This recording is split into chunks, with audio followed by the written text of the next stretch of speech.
Begini, ketika saya pertama kali meraciknya, Coca-Cola bukanlah minuman untuk menemani makan siang atau minuman ringan saat menonton film. Awalnya, itu adalah tonik, ramuan yang saya buat untuk memberi semangat dan menenangkan pikiran. Rasanya ringan, segar, tapi tujuannya lebih ke arah revitalisasi tubuh, bukan untuk diminum berbotol-botol setiap hari. Welcome back to podcast. Welcome back to Polusi. Welcome back to Polusi Podcast Ilusi.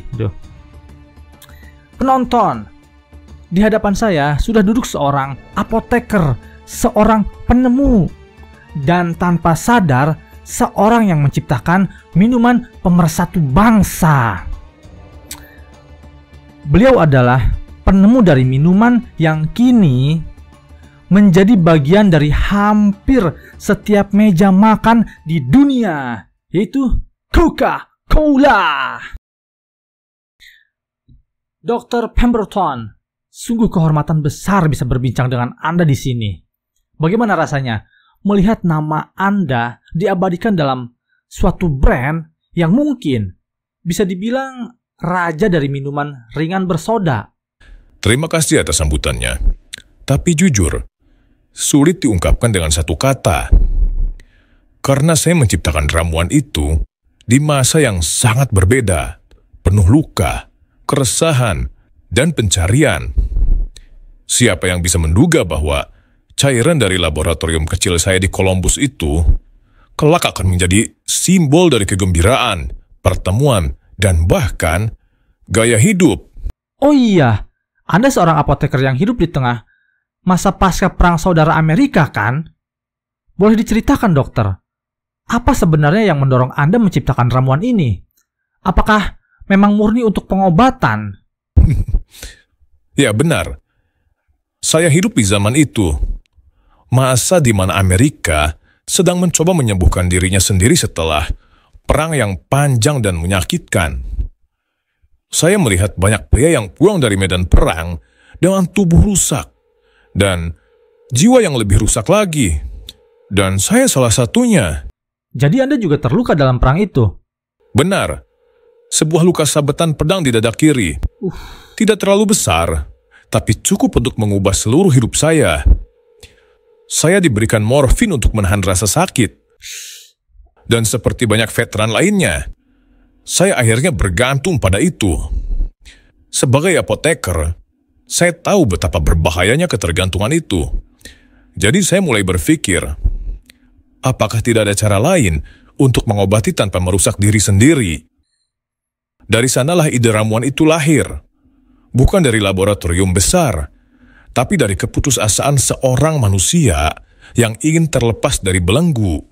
Jadi bisa dibilang Coca-Cola itu berawal dari perjuangan pribadi untuk melawan rasa sakit. Ya, benar. Saya tidak berangkat dari ambisi dagang, tapi dari rasa ingin sembuh. Awalnya saya bereksperimen dengan berbagai tonik, campuran herbal, dan ekstrak alami. Mencoba mencari formula yang menenangkan saraf, mengembalikan tenaga, tapi tidak membuat ketergantungan. Waktu itu saya mencampurkan sirup gula, daun kola, dan ekstra coca. Rasanya pahit, tapi ada sensasi menyegarkan yang belum pernah saya rasakan sebelumnya. Dan saat Anda menemukan campuran itu, apakah Anda langsung merasa, ini dia, bahwa Anda baru saja menciptakan sesuatu yang akan mengubah dunia? Tidak sama sekali. Saat itu, saya hanya berpikir bahwa saya telah menemukan ramuan yang enak dan bisa membantu saya tidur nyenyak. Saya tidak pernah membayangkan bahwa ramuan itu akan dijual, apalagi diminum oleh jutaan orang di seluruh dunia. Bagi saya waktu itu, ini hanyalah eksperimen. Ya, semacam permainan kimia yang berakhir manis. Menarik, tapi dokter, sebagai apoteker, Anda pasti tahu kalau bahan-bahan seperti daun coca atau cola punya efek yang kuat. Apakah Anda sadar pada waktu itu bahwa ramuan ini punya potensi, katakanlah, lebih dari sekedar tonik biasa? Sebenarnya tidak. Pada masa itu, banyak apoteker menggunakan bahan yang kini dianggap kontroversial. Oh, Kami melihatnya sebagai bahan medis, bukan zat berbahaya. ya. Tapi saya memang sadar satu hal. Ramuan ini memiliki efek yang membangkitkan semangat. Bukan hanya bagi tubuh, tapi juga suasana hati. Orang-orang yang mencobanya tersenyum, merasa segar, seolah rasa lelah hilang sejenak. Dan saya mulai berpikir, mungkin dunia memang membutuhkan sesuatu yang sederhana seperti ini. Rasa lega dalam seteguk cairan. Jadi bukan hanya sekedar eksperimen ilmiah ya, tapi semacam pencarian makna juga ya dok ya? Betul. Bagi saya, menciptakan ramuan itu seperti menulis puisi. Setiap bahan punya perasaan, setiap tetes punya cerita. Saya ingin menciptakan sesuatu yang tidak hanya menyembuhkan tubuh, tapi juga menenangkan jiwa. Dan mungkin, tanpa saya sadari, itulah yang membuat ramuan itu bertahan hingga sekarang. Saya sedikit membayangkan laboratorium Anda di Columbus, dokter. Entah, khayalan saya tiba-tiba menggambarkannya. Botol-botol kaca, aroma ramuan, dan catatan penuh coretan. Apa momen yang paling Anda ingat dari proses itu? Anda menggambarkannya dengan sangat tepat.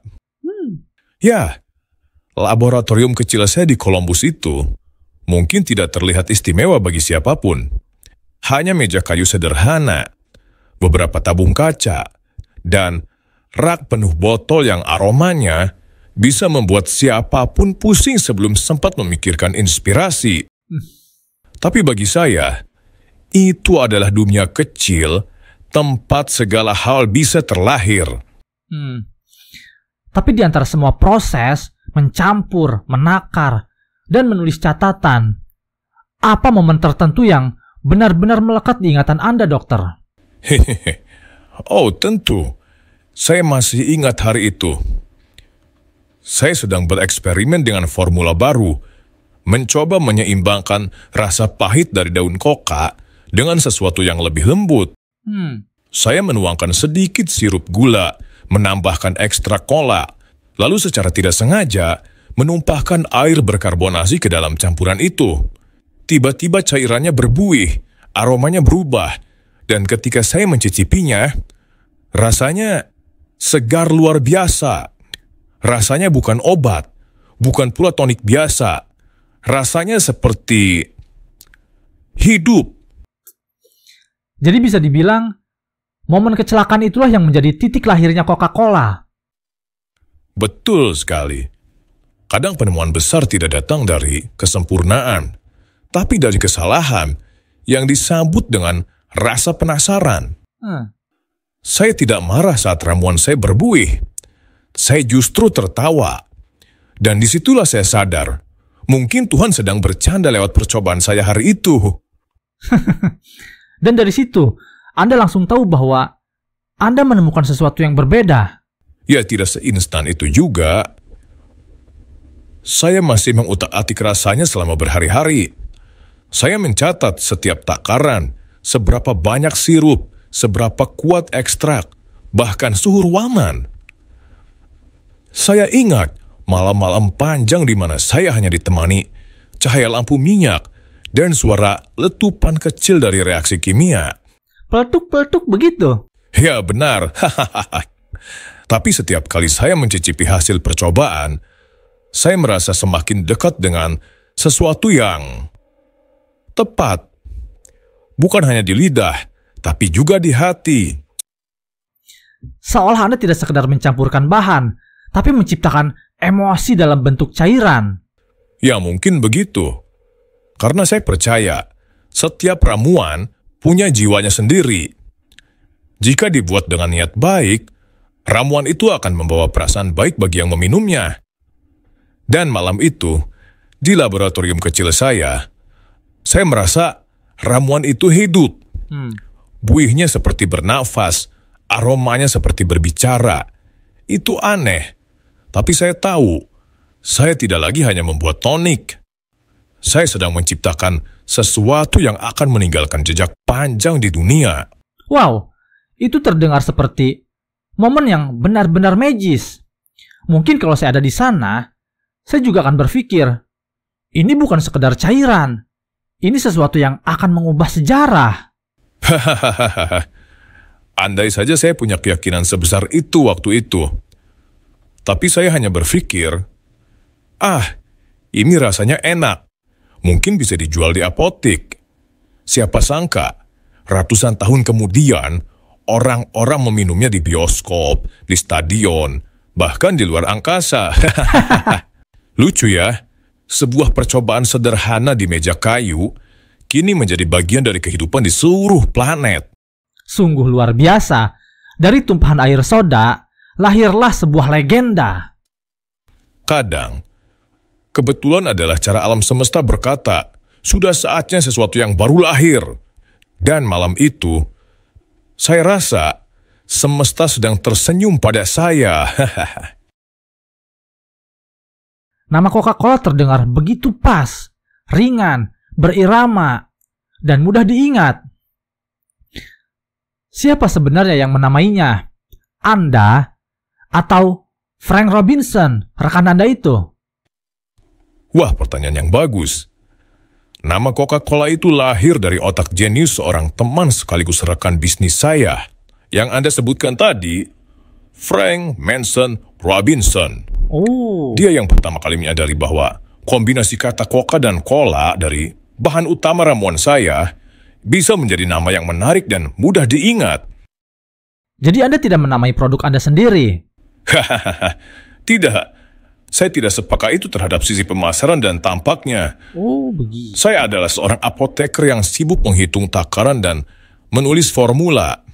Sedangkan Frank, dia punya cara pandang yang berbeda. Ya. Saat saya fokus pada rasa dan efeknya, dia melihat jiwa dari produk itu dalam bentuk kata dan simbol. Berarti Frank juga yang menulis logo klasik dengan tulisan tangan yang ikonik itu. Soalnya tidak mungkin kalau Anda. Betul sekali. Saya masih ingat hari ketika ia menunjukkan tulisan itu pada saya. Huruf-huruf melengkung dengan gaya Spencerian script. Ya. Begitu elegan, lembut, dan seolah punya irama. Dia menulisnya hanya dengan pena biasa dan tinta hitam, tapi hasilnya seperti tanda tangan masa depan. Saat saya melihatnya pertama kali, saya tahu, ya, ini bukan sekedar nama, ini identitas. Apakah waktu itu Anda sudah merasa bahwa nama dan logo itu akan bertahan selama lebih dari 1 abad? Oh, tentu.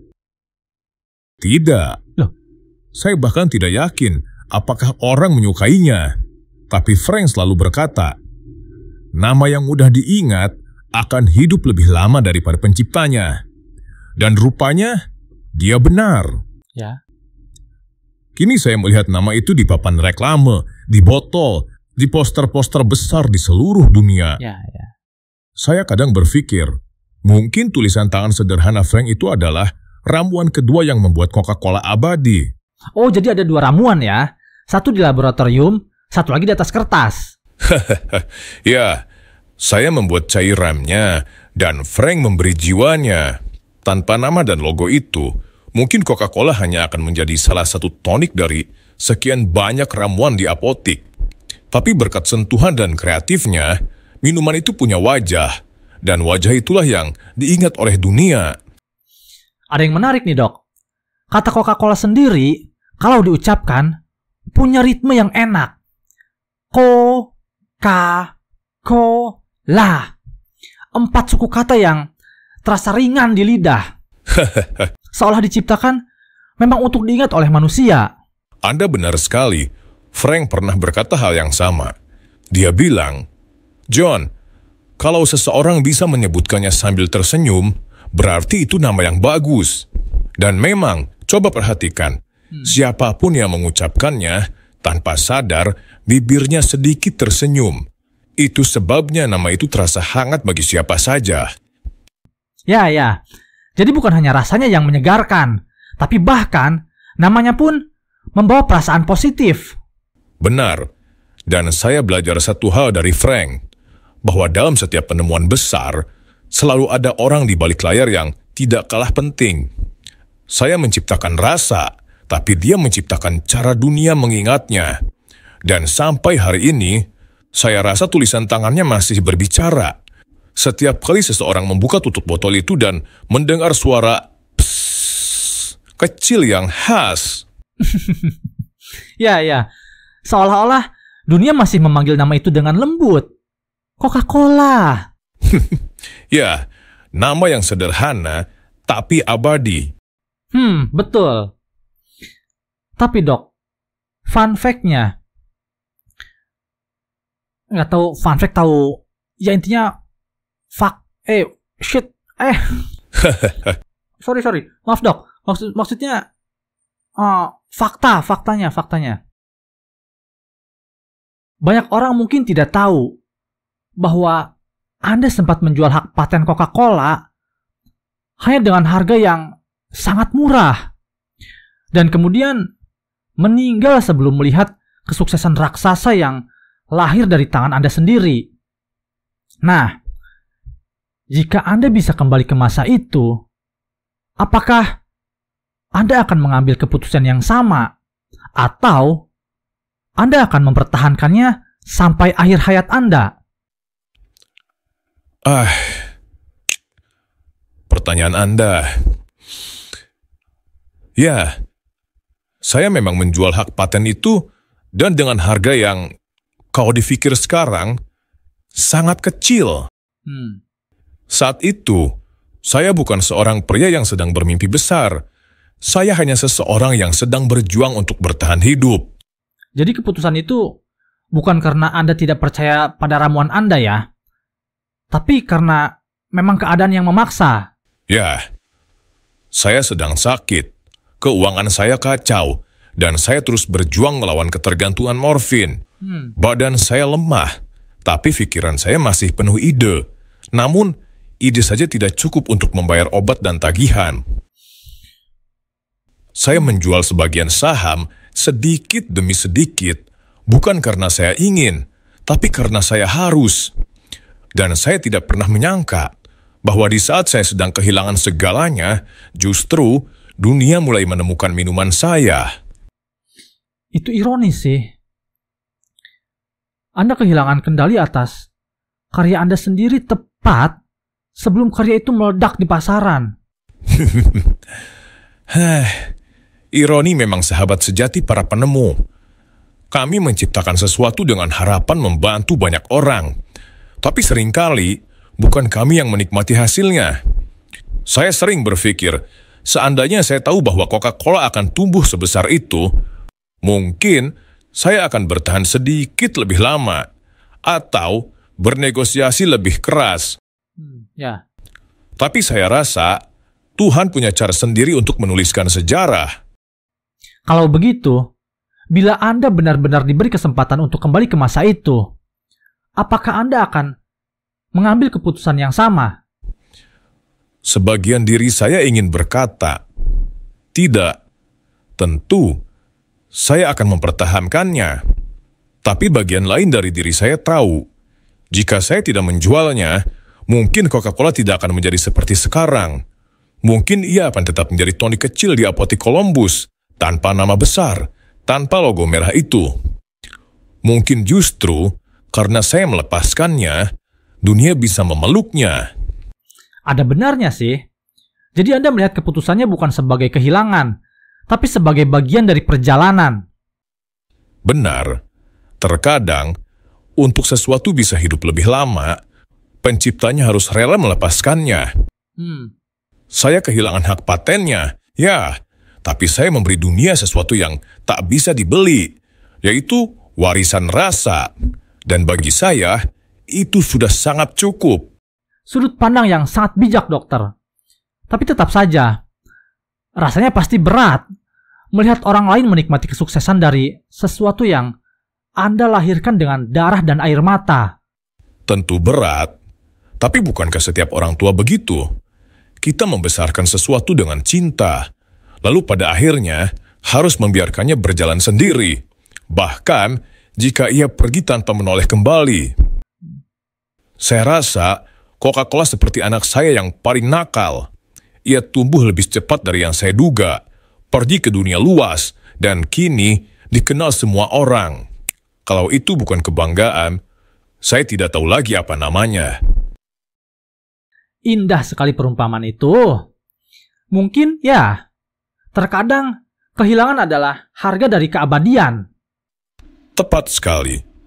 Saya mungkin tidak sempat menikmati kekayaannya, tapi saya menikmati ketenangannya saat tahu sesuatu yang saya buat dengan niat baik masih hidup, bahkan setelah saya tiada. Dan mungkin itu bentuk kesuksesan yang paling jujur. Nah, mumpung Anda ada di depan saya nih, ini sangat penting untuk ditanyakan langsung kepada penciptanya. Dokter, tapi apakah Coca-Cola itu baik untuk dikonsumsi terus-menerus? Maksud saya, di zaman sekarang kan minuman instan itu sangat digemari karena dapat dinikmati di berbagai situasi. Apakah itu baik? Atau memang harus ada batasan dalam mengkonsumsinya? Bagaimana, dokter? Bagus, pertanyaan bagus. Dan mungkin agak rumit untuk saya jawab sebagai penciptanya ya. Tapi saya akan jujur, tenang. Bahkan, hal yang paling manis sekalipun, jika berlebihan, bisa kehilangan maknanya. Paham nggak? Gimana maksudnya? Begini, ketika saya pertama kali meraciknya, Coca-Cola bukanlah minuman untuk menemani makan siang, atau minuman ringan saat menonton film. Awalnya, itu adalah tonik, ramuan yang saya buat untuk memberi semangat dan menenangkan pikiran. Rasanya ringan, segar, tapi tujuannya lebih ke arah revitalisasi tubuh, bukan untuk diminum berbotol-botol setiap hari. Oh, jadi bukan untuk gaya hidup yang konsumtif. Oke. Jadi bukan untuk gaya hidup yang Maaf dokter. Jadi bukan untuk gaya hidup yang konsumtif seperti sekarang ini ya? Ya bukan. Saya rasa di zaman saya dulu, minuman ini dianggap sesuatu yang spesial, bukan kebiasaan harian. Karena saya percaya, keseimbangan adalah kunci dari segala hal. Dan air putih tetap yang terbaik untuk tubuh manusia. Coca-Cola, nikmatilah sebagai hadiah kecil untuk diri sendiri, bukan sebagai pengganti air kehidupan. Tuh. Kedengarannya, Anda tetap ingin menjaga makna di balik minuman ini ya, bukan sekedar menjadikannya produk komersial. Tentu saja, saya tidak pernah bermimpi Coca-Cola akan menjadi simbol global seperti sekarang. Tapi kalau boleh jujur, saya berharap orang-orang tetap menghargainya seperti dulu. Sebagai simbol kebersamaan, kesegaran, dan sedikit momen manis dalam hari-hari yang berat. Selama diminum dengan bijak, saya rasa tidak ada salahnya.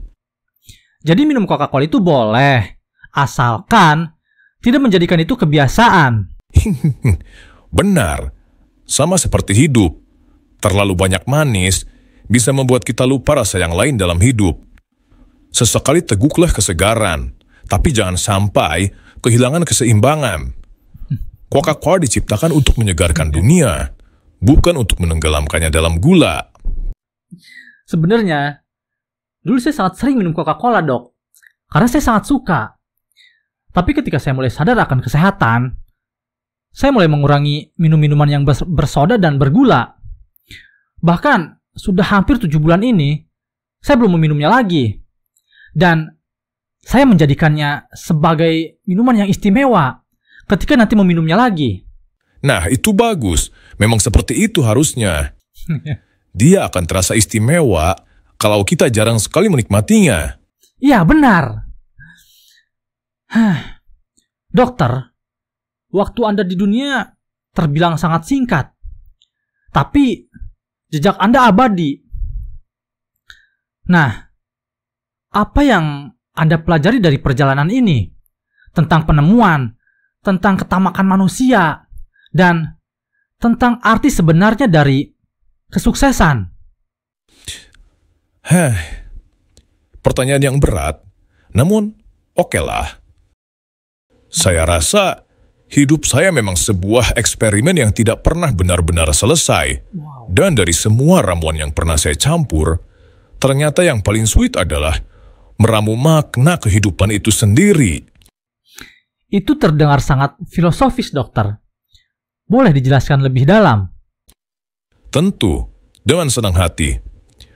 Ketika saya menciptakan Coca-Cola, saya tidak sedang mengejar kejayaan.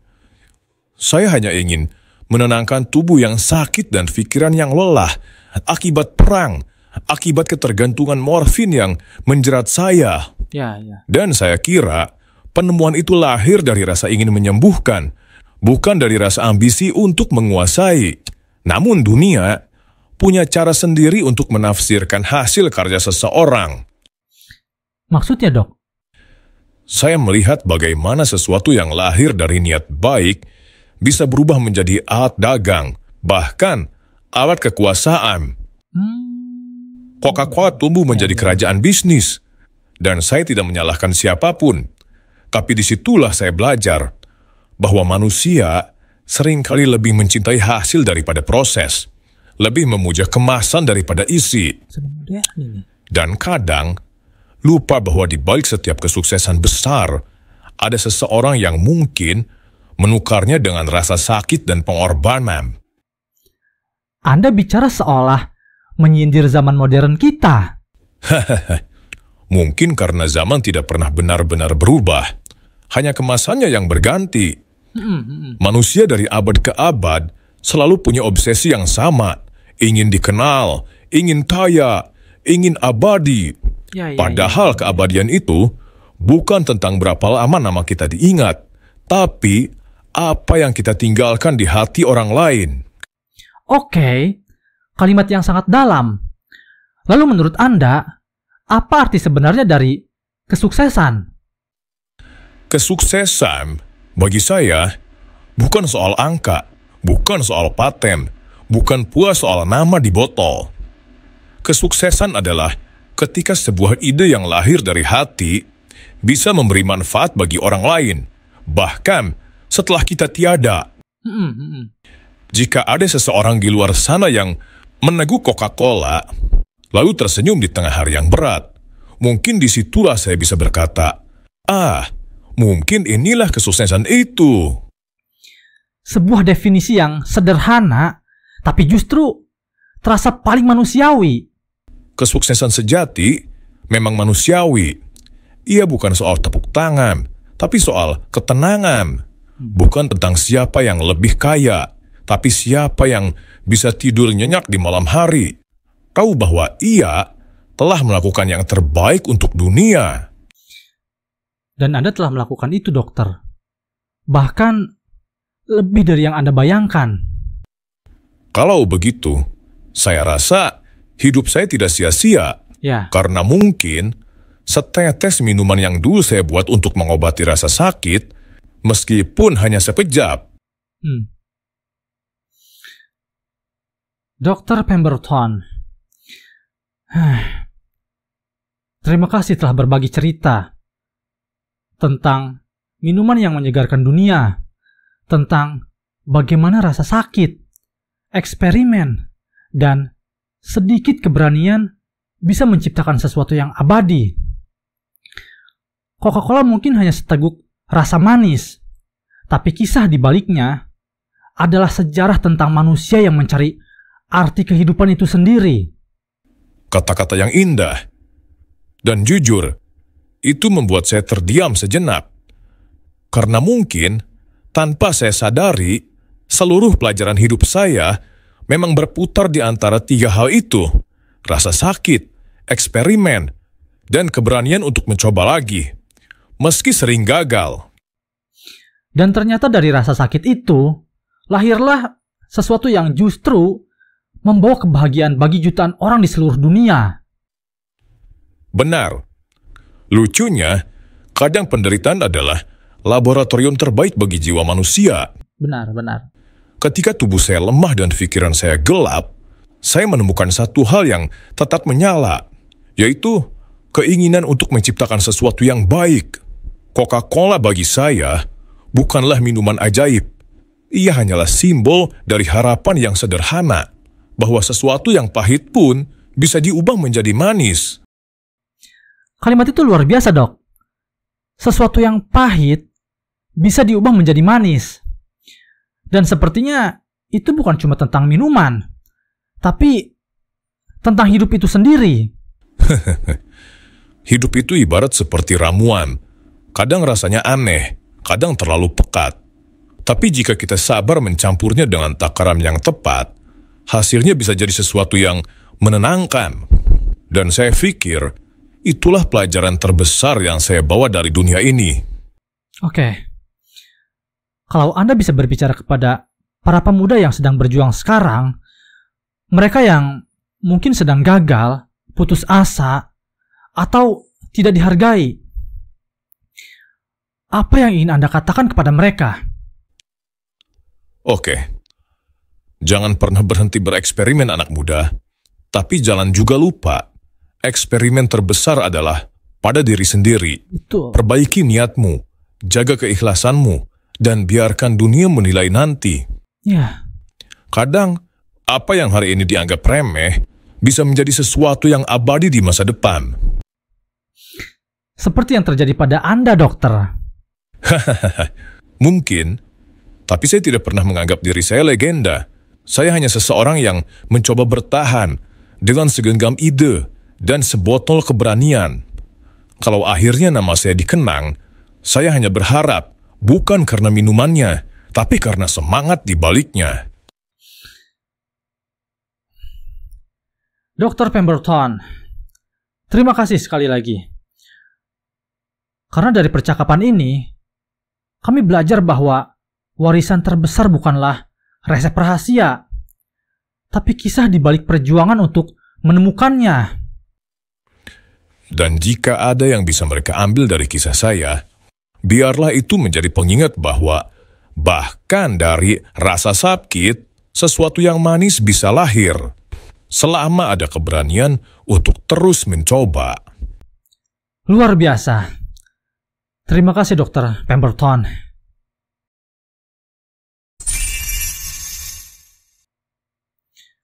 Dan untuk kalian semua yang menyaksikan, semoga seteguk kisah hari ini bisa menyegarkan pikiran Anda. Seperti Coca-Cola yang menyegarkan dunia.